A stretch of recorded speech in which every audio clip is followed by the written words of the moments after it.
So Zimbabwe is facing elections, and if the CCC, which is led by Nelson Chamisa, wins, what would the likely results be?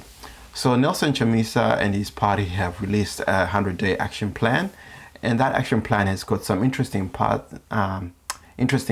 that he wants to sort of tackle in the first 100 days.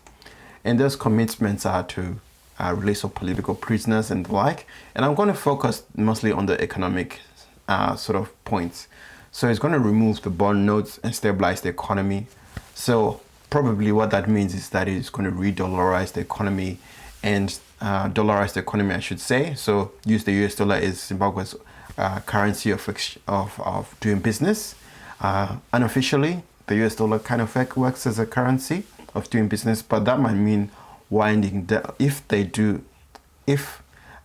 CCC comes into power. That might mean that the central bank might be wound down or might be reshaped into something that means into a smaller organization.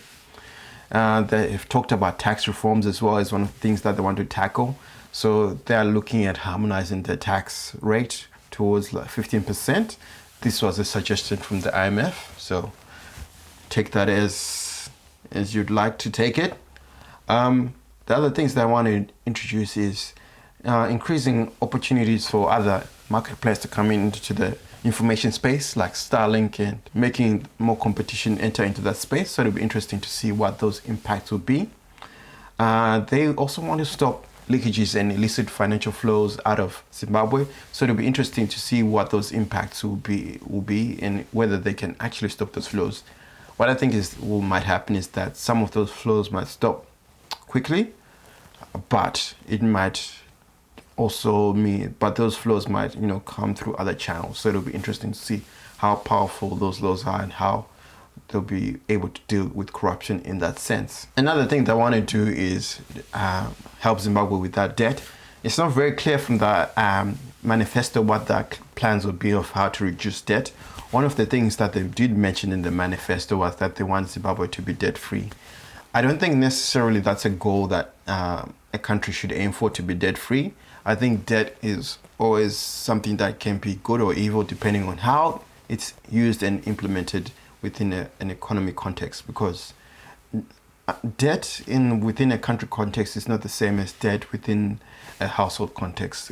It's two different things. You cannot take that same sort of economic principles that you use for a household and put them onto a nation. So I don't think Zimbabwe needs to be debt-free, but I think it needs to have debt that is productive. And another thing that they want to do in this first 100 days is to ensure fairer prices for farmers, for produce and crops.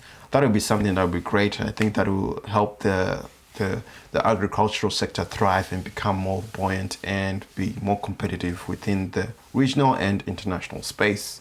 And yeah, so these are some of the plans that they have for the first 100 days if they win the election. So we'll see what the results are. And I hope everyone has safe voting. Hope everyone is safe through this voting period, and that there's no big issues that happen after the voting has been done.